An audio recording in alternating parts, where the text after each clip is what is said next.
Cool. So this is our 14th town hall now. Just again, updates are sort of things that happened in the previous week, and plans are discussions that are discussions around things that will happen this week. So I'll drive straight into the updates. We had some issues with the initial plan of funding squads through the Aragon framework. We ran into issues with the UI not showing up the stablecoin that we intended to fund people with, and so we had to see alternatives and test out alternatives. So we looked at DAOHaus as another framework that squads could use. So we had to do sort of a lot of testing on the core features that some of the squads might need to do, and so only after the testing were we confident that this could do the purpose for squads. And that's why there was a bit of delay between when we announced the grant winners and to now when we funded them. But again, this is all learning for us, and next time we release a grant announcement, it'll be a much quicker process to get people funded. So so this is all an iterative process, and hopefully next time it'll be a much smoother and seamless process. So we funded 4 squads, and we're waiting on a few more to get back to us so that we can set up the DAO with all the correct details. So that's that. And do you guys want to add anything on top of that? No. I just want to say that a big part of the reasons for the delay and what wasn't working as well is that we really want to make sure that these can work on Polygon. A big part of on-chain governance is to be able to utilize the blockchain fully, and mainnet DAOs are just prohibitively expensive. So hopefully that makes sense as well. We really just wanted to have a framework in place that would not only show the correct things in the UI, but also be on a network where the transaction fees weren't pricing us out of doing meaningful governance. So hopefully that makes sense as well. But yeah, feel free to pop in the Discord and ask questions if anyone's curious about the details. Great. Yeah, it's good to mention that as well. Another thing that we've been working on is tracks. So the activities in Algovera will start to get more and more, there's going to be more and more activities. And so to keep track of what you want to do, or to have a good path towards doing what you want to do within Algovera, we came up with tracks. So each track has different purpose, and it'll have a different goal.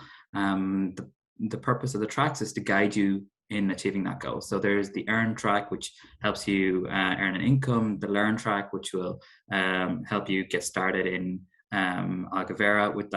The learn track is one track that we haven't have a lot of content on, which we'll be working on towards in the next few coming weeks. There's the join track, which allows you to join pods or squads, or squads want to recruit members, etc. So we have the tracks, first version of the tracks finished, and we have it up in the document section, the docs in Algovera, so the docs.algovera.ai website. So do check that out. We'll also be doing a video tutorials on this, so this comes under plans. So we finally have the documentations for the tracks first version ready anyway. I think that's pretty much it for the tracks. We met, feel free to jump in here, guys, by the way, if you want to add anything else. Me and Keaton met last week to talk about Reputation Pod, and more generally about starting pods, because one thing we've observed is that it could be difficult for people to get started on pods, and there might not be enough information on within the community to know how do I start a pod and what's the process. And so we've been thinking, okay, how do we make the starting of pods easy as possible for people? And so we've discussed in sort of initial steps and processes for setting up a pod. And one of the things that we think would be good is to have a channel specifically on the Discord. Could be something like Pods General, a channel where people can ask interest on whether something whether some pod that they want to start up if other people are interested in joining. So that's one thing. Another thing is to have a template of the first meeting. So another thing that from our experience of doing pods is that the pods need to have some sort of problem that they want to discuss or solve. You want to have some goals and objectives that the pod is going to meet. And so that people are clear on what the purpose of the pod is, and if somebody else comes into the community after the pod has started and wants to join the pod, they have information on what the pod is about and so on. And so discussing this in the first meeting would be a good idea. And so we created a template. Well, and it's in the Notion page under pods. It's just a basic template on what the problem is, what the objectives are, who are the members of the pod, and what sort of the cap on the pods. So that's something that we think will help people, encourage people to create more pods in Algovera. And we're also hoping to provide some documentation on starting pods or joining pods more easily. So in the join track, we're planning to add like a way to join pods more easily, and checking out the pods list on Notion. So one thing is that there are information scattered across Notion and Docs. It's just a way of trying to give people the information they need very easily, and very easily navigate through the process. So yeah, it's again trying to like orientate people towards these different things when they need to. So that's the reputation pod. I don't know if I missed anything there. I was just going to jump in and say, a lot of the stuff that you're talking about, like the tracks and the pods and proposing them and all that sort of stuff, it all depends on what our organizational structure and stuff looks like quite a lot, which I've been thinking about a bit. I posted some like links to a few different academic papers on different types of ecosystems. So one of them is like a digital entrepreneurship ecosystem, which is really interesting. So like one type of ecosystem like this would be LinkedIn, where you like meet people and you have certain actions that you can take and stuff. But for me, Web3 has a lot more potential for providing this digital entrepreneurship ecosystem, because you can't get paid through LinkedIn and stuff, for example, and it's not that good for meeting people.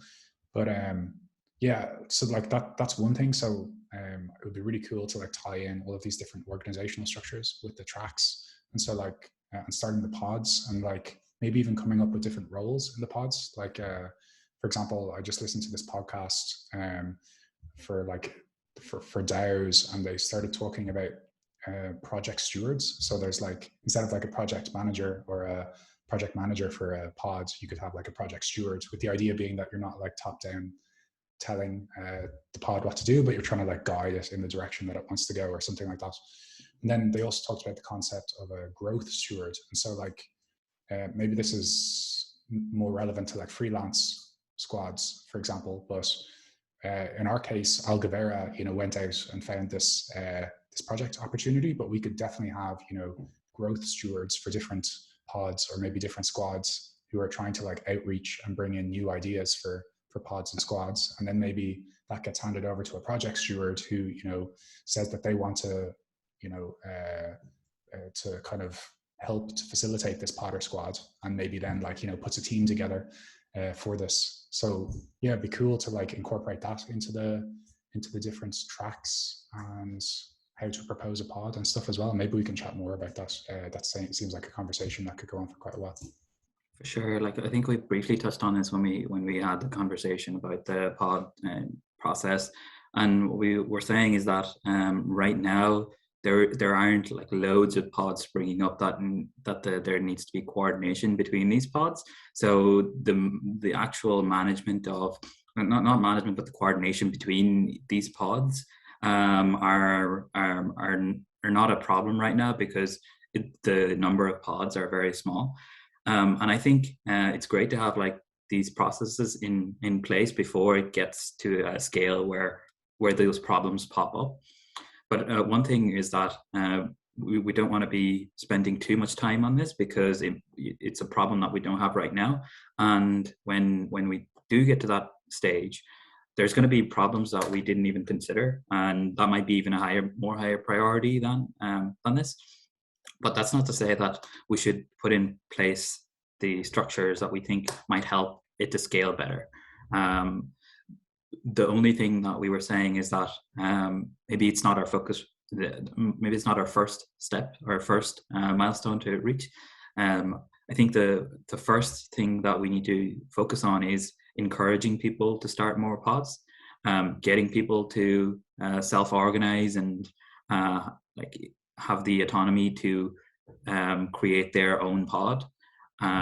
When we get to the stage that people are creating pods, and we've accomplished that mission of people in the community sort of creating their own pods and having a successful process of recruiting members to the pods, etc. Then we get to the stage of like, okay, how do we coordinate these pods together so that we have more insight between these pods. So yeah, that's just something I think is definitely later on down the line, but again, something to keep in mind as we scale. Yeah, I think, I guess like maybe one thing that could be more relevant now is just building this idea of stewardship into the people who propose the pods, because what's happened so far, we've started up pods for a few different people who have approached us and things like that. Like the storage pod kind of happened through that, marketplace pods. There's going to be the privacy pods. We're also talking about the design pod now. And ideally, someone in the community could kind of steward these rather than the core Algovera team stewarding every single one, because that's not going to scale. And so, if we could kind of build that expectation into the proposing of the pod, that would be fantastic. Yeah, I think that's a great point. And one thing I have down in the template is like I called it like a pod coordinator, someone who's just responsible for arranging the meetings and getting the people together, because that is a task within a pod that needs to be done. And if there is someone who is sort of accountable for that or takes the lead in that, it definitely makes the pod more successful, I think. And again, like we're talking about the same things here, a pod steward and a pod coordinator, kind of essentially the same thing, different names. But yeah, I definitely agree with that, is to have someone or a few, one or two people that can take the lead role and kind of facilitate the pod success. Because you do need leadership even in a decentralized system. And so yeah, I think that's a good idea. Okay, cool. If there's nothing else to add on that, I can go on to the next thing, which is which was the guides and starting pod. So I covered that. The fifth thing is I added another section onto the docs called the developer docs. So if you go onto docs.algovera.ai, you'll have the handbook, which gives you an outline of Algovera as a whole. There's the tracks, which gives you an outline of the different goals that you can achieve within Algovera, and how to achieve those goals. There's the blogs, which are blogs that we put out explaining different things and updates. And then there are the developer docs. The developer docs are, it's still in a work in progress, in that it'll have all the things that we publish, technical products that we publish, details about the technical products we publish. So right now the docs has the Jupyterlab extension or the Jupyterlab library information. It's a very it's very simple doc right now, but as our technical infrastructure starts to grow, as we build out more stuff, the developer docs will come in really handy for people who wants to use our technical library. And the idea is that we can have a really, really nice documentation where people can come in and get really familiar with the tech. Because one thing that I think I've observed is that in some of the Web3 documentation for technical stuff, a lot of it is outdated because it moves so fast and sometimes incomplete.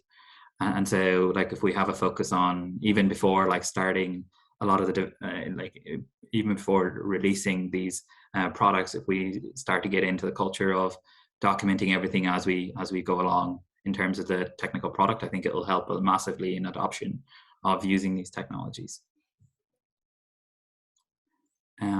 So yeah, so that's one thing that we published to the docs as well. So the next thing is the announcement of the Lynx Hackathon, which will happen on the 11th of March till the 16th of March, I believe. So do you want to talk a little bit about that, Richard? Because I think you've been chatting to Alexandra and Sarah about this. Yeah, so I think like we first discussed the idea of this quite a long time ago, like in Lynx's very early days. And the idea is that, you know, they're experts in neuroscience and the data that comes with it. But like, it doesn't necessarily mean that neuroscientists have, you know, a lot of machine learning and computer vision expertise. And so what this partnership can offer is, you know, Algovera can work with the domain experts in the neuroscience domain to understand the data and then also come up with some machine learning models on top. And there'd be many different types of models, like, for example, just algorithms that would be used with brain-computer interfaces and stuff like this. And so like, we wanted to come up with quite a simple task. And as far as we discussed a few, like, you know, one person meditating versus not meditating. I think eyes open versus eyes closed. You're able to tell that from the brain images as well. And so we're going to pick a simple task like this, pick a public data set, which A.O.B has been processing, I think, into a format that will be more usable by the data scientists. So just so we're not wasting time with, you know, everyone processing the data set to a certain format. So A.O.B's been working on that, and then we'll use the Ocean infrastructure. We'll pretend that it's not a public data set, and we'll host it as a private data set, because that's how it's going to work in practice. And the task will be for people to achieve some highest performance on whichever data set we provide. And so, yeah, like this is a hackathon in the true sense of the word. Like we were talking about the Insight as a hackathon before, without like being willing to put that much time into organizing a hackathon. So it's great that we're now calling that a tournament, I suppose, but this is great because Lynx are putting in a huge amount of work to, like, you know, get partners together and, you know, put together terms and conditions, like sign-up sheets, all that sort of stuff.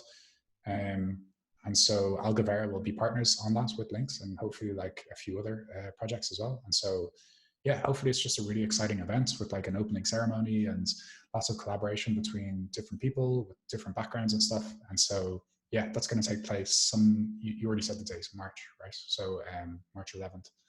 So yeah, that should be a really good one. So really looking forward to that. Yeah, and I think what this is great is that like all the things that we said, like freelance tournament, they are different to a hackathon in the true sense that it's an event like that lasts maybe a week or so with speakers and with other types of events, whereas a tournament is as it says, it's essentially like a best performing model or some sort of objective model where other people are competing against, people are competing against each other. And the freelance is obviously a deliverable based project. And so like, I think it's good to distinguish between these in this way with these different terminologies, because what we can offer is like, we can offer people partnership to do either a freelance project, a tournament, or a hackathon, right? And all of these are beneficial for data scientists and people who wants to contribute. So these different forms of organizing events to connect people, to also earn something in reward, and to learn in general. These are all great ways to achieve that. And so it's good that we're testing out these different models. And anytime we do these events, we're going to get better and better at them.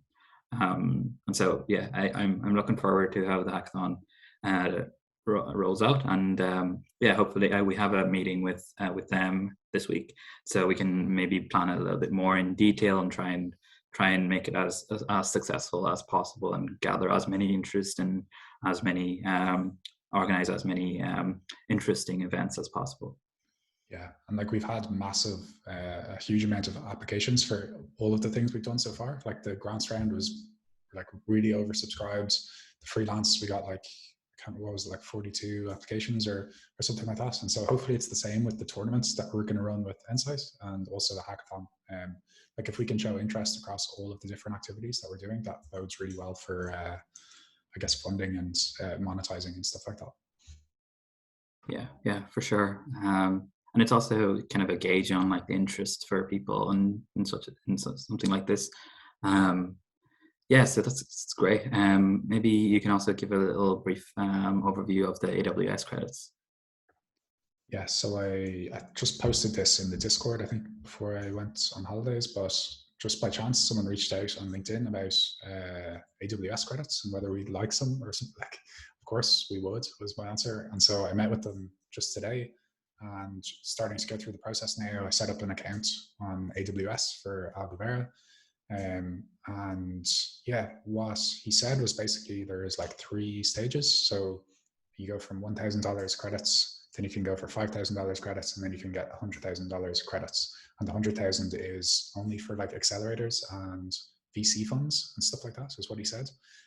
We don't plan to do an accelerator at the moment, but maybe whichever VC we go for might actually have an agreement with AWS, which would be fantastic. Maybe that's something we could ask even when we're, I guess it's not a crucial point, but yeah, so we're going to go for the $1,000 credits first. We provide them for like whatever freelance, maybe for a tournament and any other things that we're running. And then we can apply for the 5,000. And then after that, it's a bit less clear. But yeah, I guess the overall idea is that we haven't needed cloud compute yet because the data sets that we've been working with are quite small, or the algorithms are quite simple. But there is going to come a time when 60 seconds of compute on Ocean just isn't enough. And so we're trying to get ahead of that so that when we do need it, you know, we're running our own Ocean provider, compute provider software with our own like AWS account set up in the back end, which is what Data Union do. Yeah, and that would just mean that we can train for more 60 seconds on the Ocean marketplace, for example. But we could use that for outside of Ocean as well. You know, everything needs compute. And so most of our members are using like Colab notebooks and stuff at the moment, but it would be great if we could provide access to compute resources for our community, because that's going to be a necessary part to do like good machine learning work. Yeah, that would be awesome. I was just thinking like a lot of accelerators actually provide like credits, like AWS credits. Pretty sure one of the accelerators I've been in, I had like 10K Amazon credits. So I can see if that expired. Otherwise, like we could just repurpose and use it for Algovera. I have to find out if that expired or not. But that would be like that'll be something that a lot of accelerators provide is these credits. So so that would be good if we can get some of that. I was wondering if that, because like kernel is technically an accelerator, so I was wondering. He said like a lot of accelerators aren't like signed up with AWS, but what they do is they get them to sign up with AWS. Like it's quite a simple process and stuff. So I was wondering if we could like try and get kernel to like sign up for AWS credits and like claim them retroactively or something like that. We're also involved with KP5 as well as guides, right? So yeah, I was thinking of exploring that as well. If there was an accelerator where we didn't need to give away some of Algovera and also could get some $100,000 worth of credits, that could be a good outcome. Yeah, and I think like providers like cloud computing providers generally are more lenient towards startups and projects that and they want people to use their platform. Like there's competition between like AWS and Azure, and so like they want more people to use that, and so they are willing to give out more credits. And I'm sure if we get in touch with the people at AWS in Ireland here, we'll probably also be able to get some credits. I think I can't remember the guy who I was in touch with, but I'll try and find out and see if we can get a bit more than 1K. That would be, I think, would be really good outcome. Yeah, that'll be great. Okay, cool. The next thing is, so I was sort of mentioning that we had four squads that we funded. We're waiting on a couple of them to respond so that we can set up the DAO properly. So we'll hopefully be able to do that this week.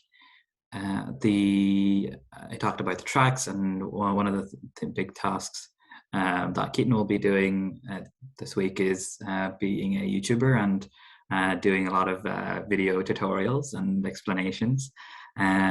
So he'll be doing the explanation on tracks.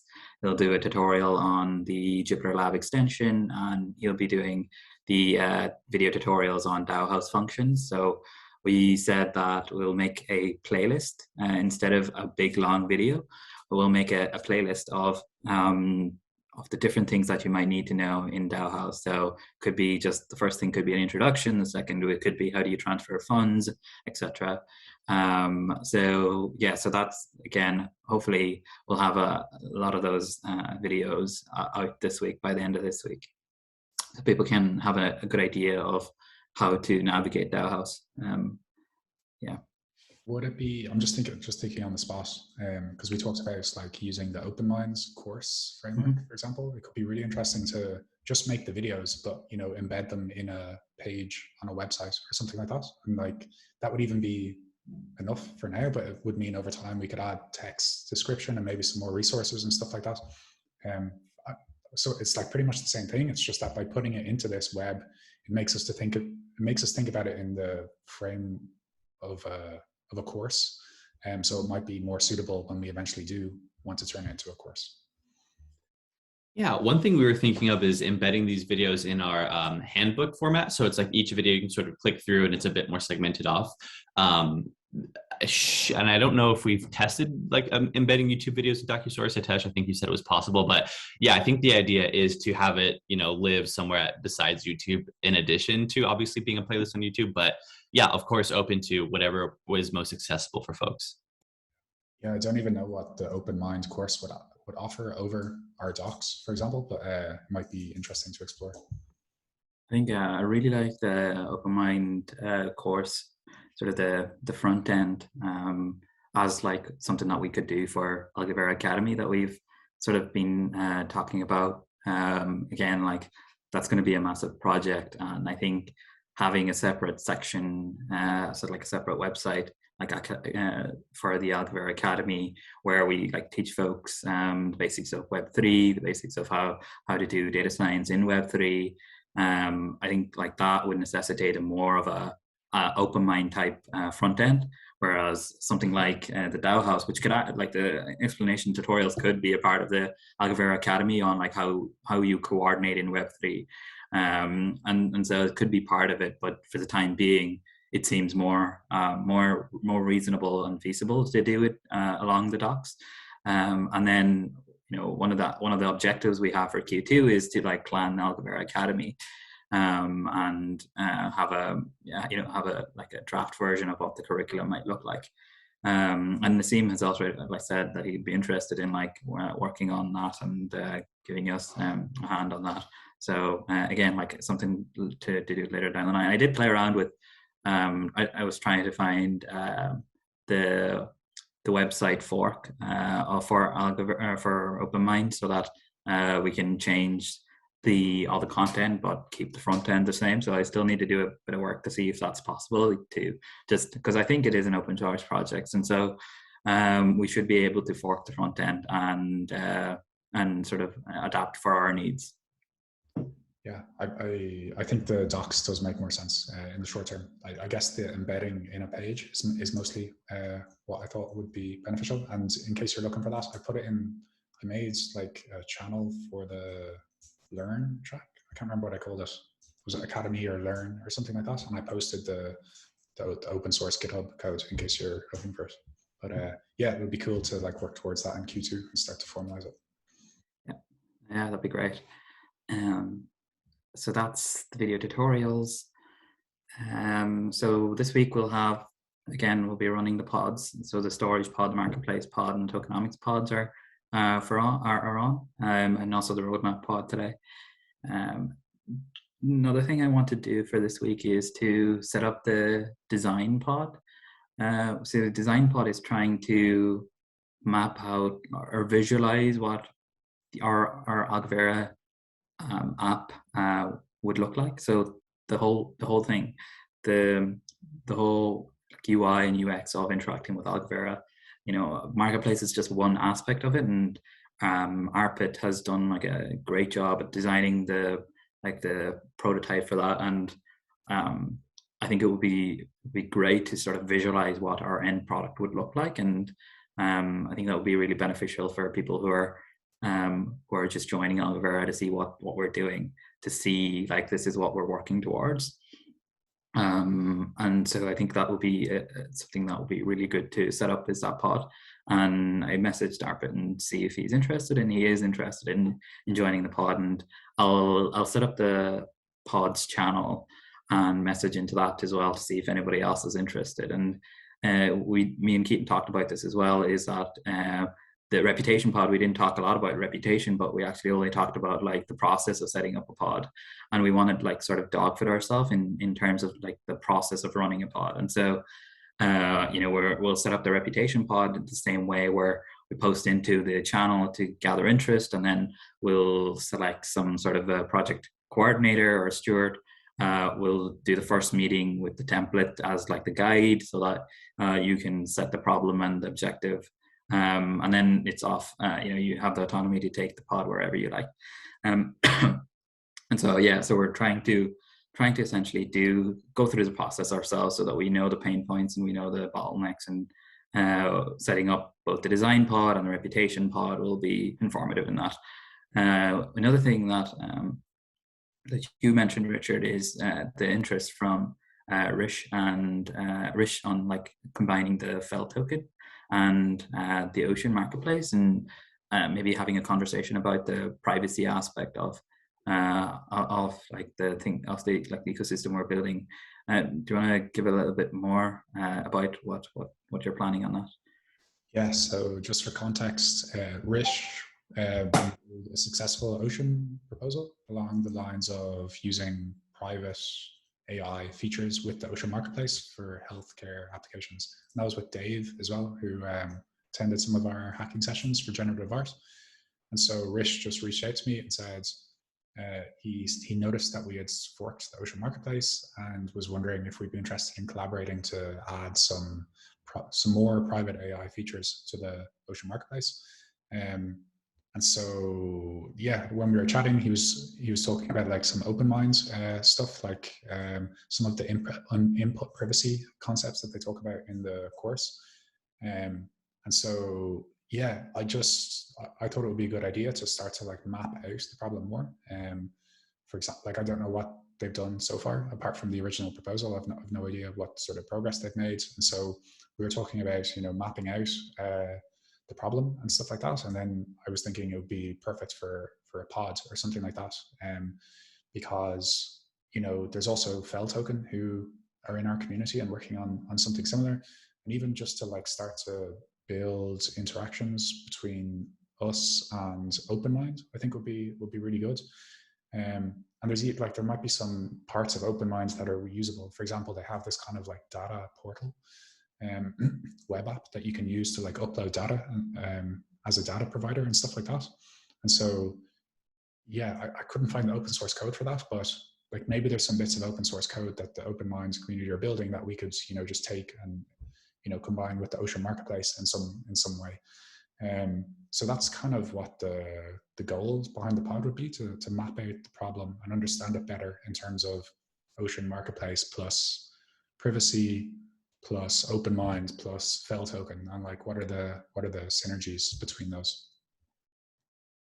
And I think maybe you can also go through the same process and see what issues that you come up with.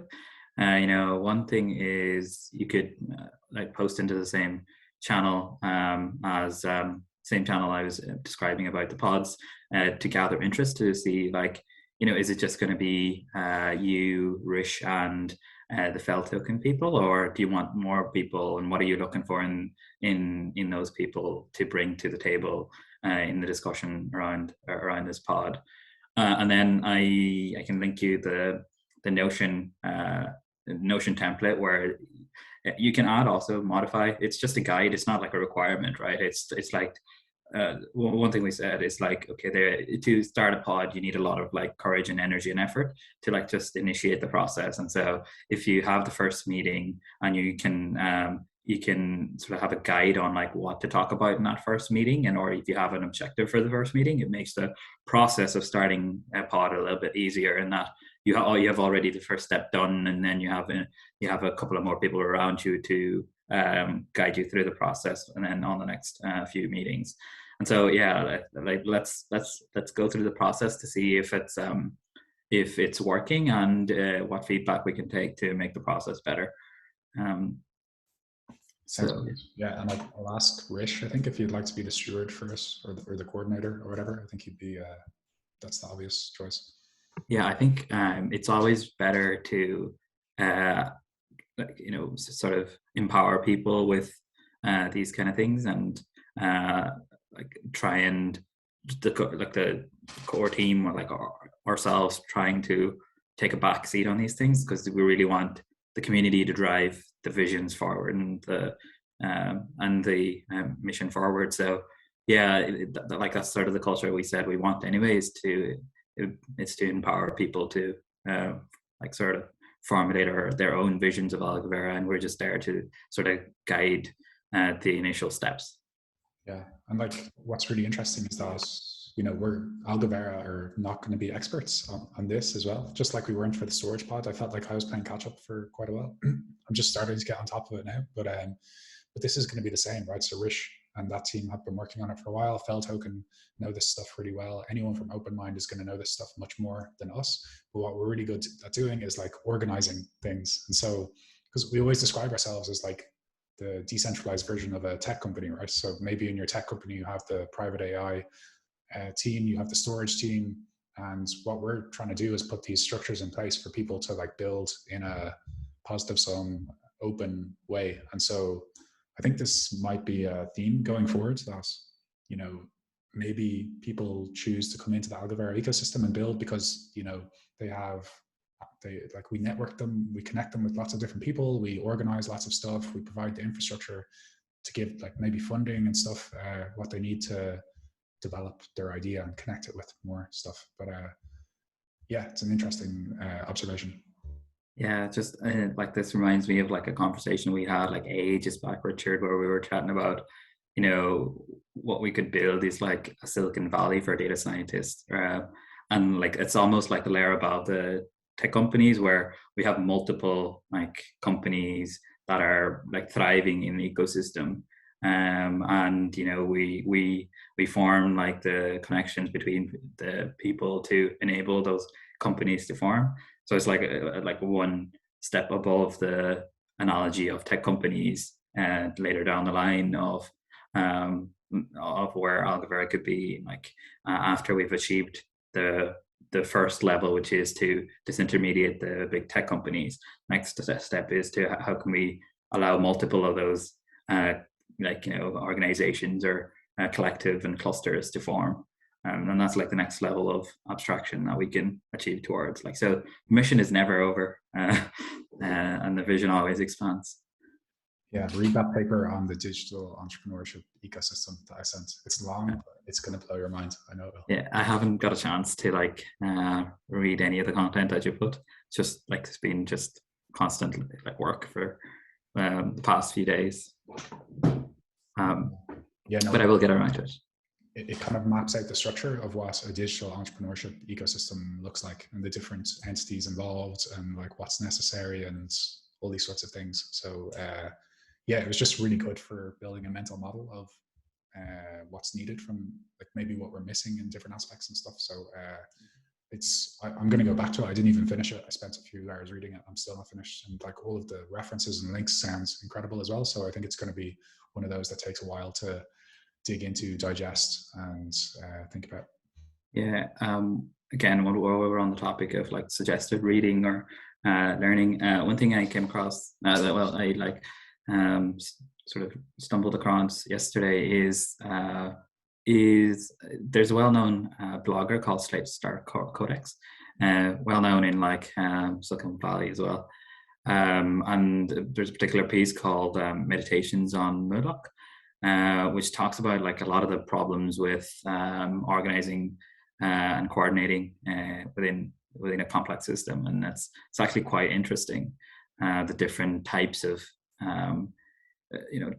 tragedy of the commons, or like prisoner's dilemma. There's like different aspects of having to coordinate a shared resource, and when like how to avoid extractive behavior and so on.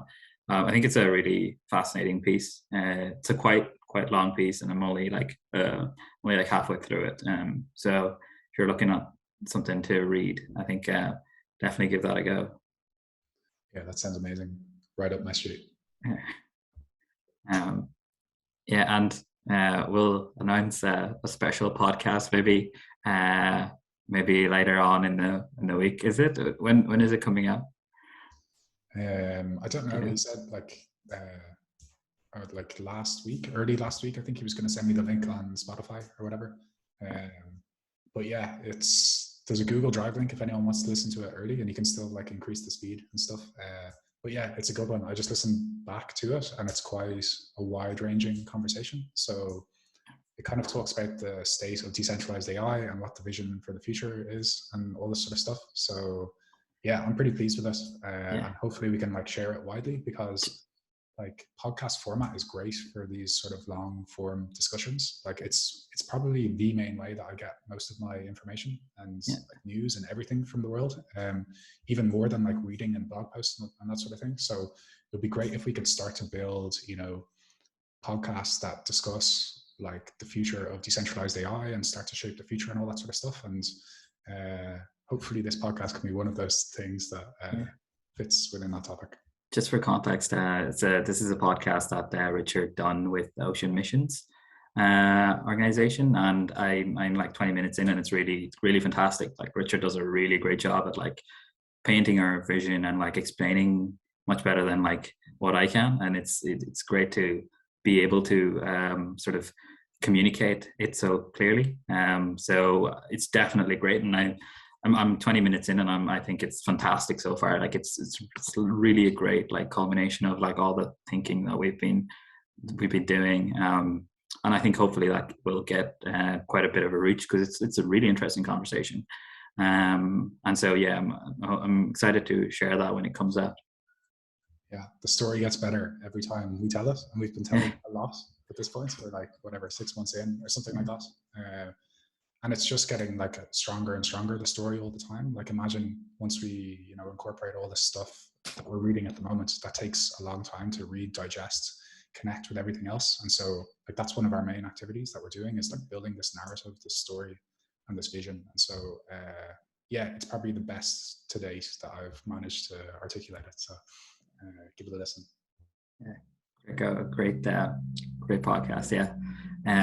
Hopefully that'll come out soon, so people can really get a hang of what we're doing. Did I want to say anything else? Oh yes, maybe one last thing before we wrap up is that I think so. Last week we said we wanted to explore like different virtual networking options. So things like Gather Town that we can do, where people can come in and have conversations. And meet people and so on. I think this would be really good as well. Maybe like the first step to do this is like maybe we can also branch into like podcasting, where we have long form conversations. It could be like an hour or an hour and a half worth of conversation, right? And the thing is, we wouldn't need to do anything extra other than record what we're already saying. So we will be chatting about the different problems and issues in more detail for our own benefit, to understand the different problems.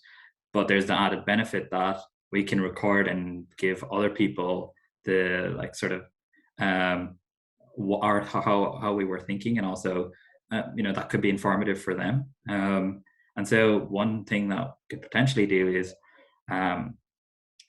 set up something like this virtual like network, networking platform like GatherTown and get people into the same room and have that conversation, long form conversation. One thing I think it's missing in the space is long form conversations are always like one-to-one, like you have one person speaking or interviewing another person. It's like very one-to-one. You have like one person's perspective in a long form.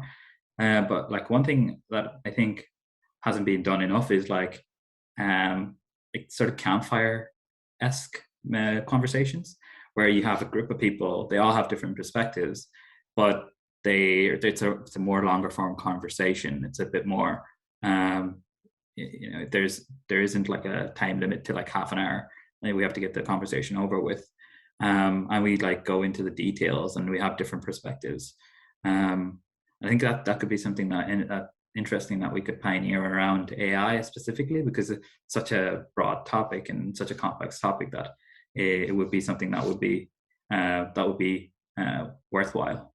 And like like Ashley was saying, like I think that it's interesting to a lot of people to like coordinate as well. I think a lot of people would have something like having a longer form conversation podcast where they can share their thoughts would be like interesting.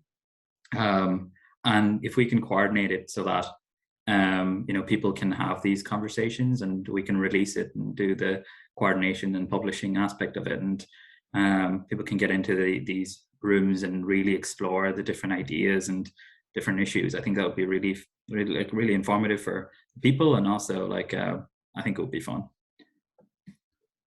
Sounds great. Yeah, and I think just generally, and I think I was thinking about this last week as well, is that we are missing something now that we don't have the juntos anymore. Mm-hmm. There's no real place that people can just pop in and discuss topics. We have the hacking sessions, but they're like directed towards coding and building and stuff. We have this town hall, but a lot of the time it's just us chatting about what's happening in Algovera, and so it would be great to have more formats where we involve the community more, whether it's juntos, for example, or this kind of campfire podcast. I think that would be great for engaging people. So that sounds great. Yeah. Let's do a little bit more planning around like how we want to do this, and then we can go ahead with it and see and iterate from there. Hope if it could even be its own pod where we set up, where we want to set up this long form conversation that has maybe like 6 to 7 people rather than like one-to-one conversation. We can put it up on YouTube, we can put it up on Spotify, all this sort of stuff.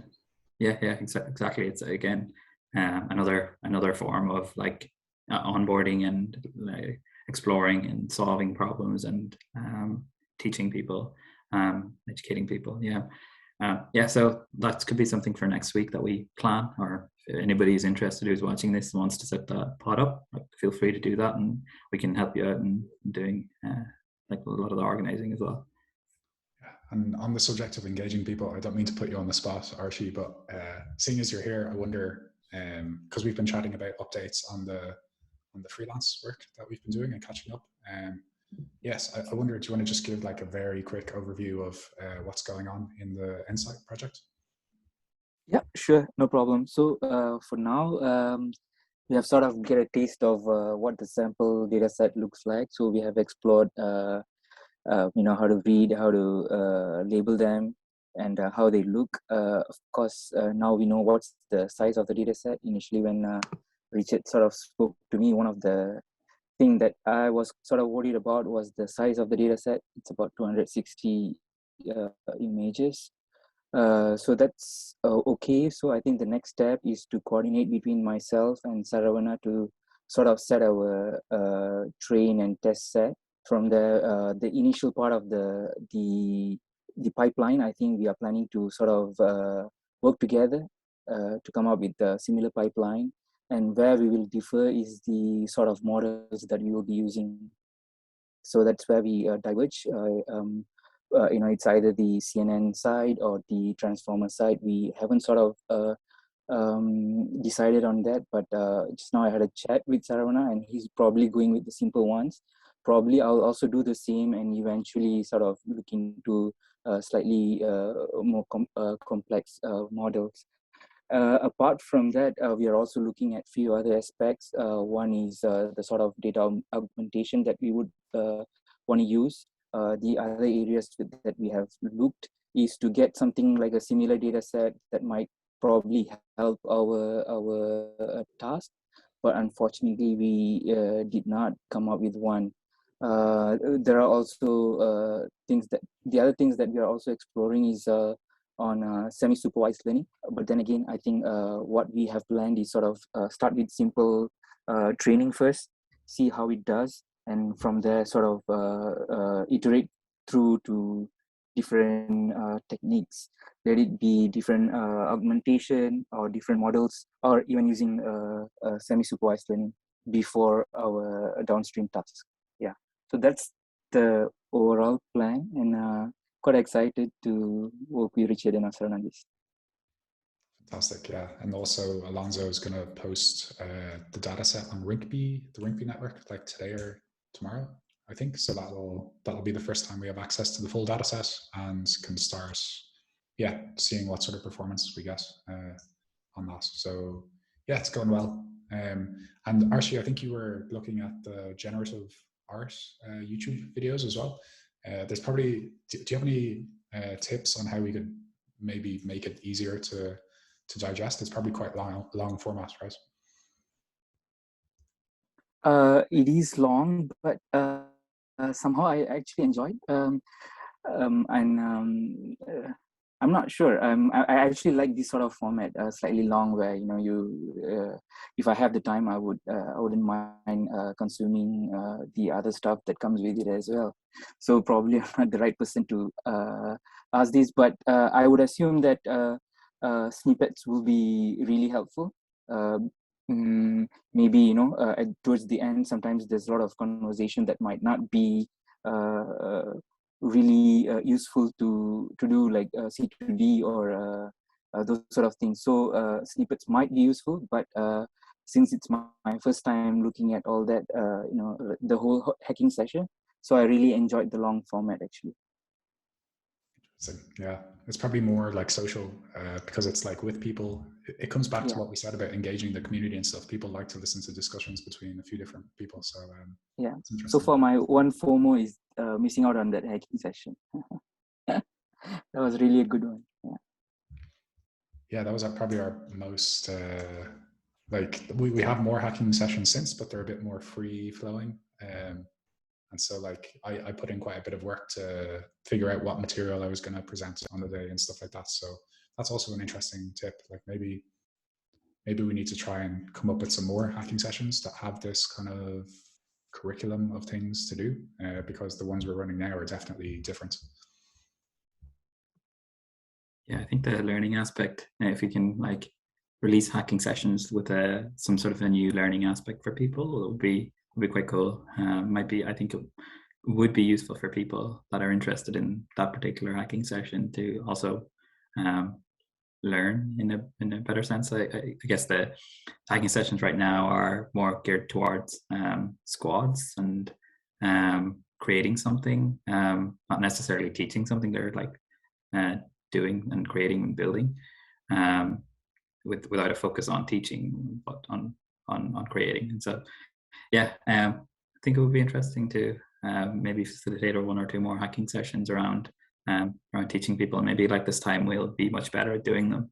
And maybe even like when Ocean V4 comes out, we can release a new hacking session that like explains the different aspects of the V4 that are different from V3. Yeah, and even another idea is we could, because the flow has changed now, right? Because we have our Jupyterlab extension and stuff. So it'd be really cool to go through the same process again and see, even just for ourselves, how much we've streamlined it. And it would use, the MetaMask integration with Jupyterlab. There's a few other things that Jakob has been working on to improve the workflow.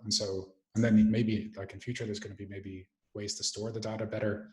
Maybe use like the AWS compute, use the Algovera compute provider, whatever we make. And so, yeah, maybe at some point in the next couple of months, something like that might be a good time to just rerun the same series with the new flow and all of the new tools that we're using. Yeah, that'd be great. That'd be great. Yeah, we got through a lot there. Just coming up on the hour now, so great timing. So that's, I guess, the wrap for the 14th Town Hall. Great one. Okay, cool. Yeah, do you want to stop recording and then we can finish it up?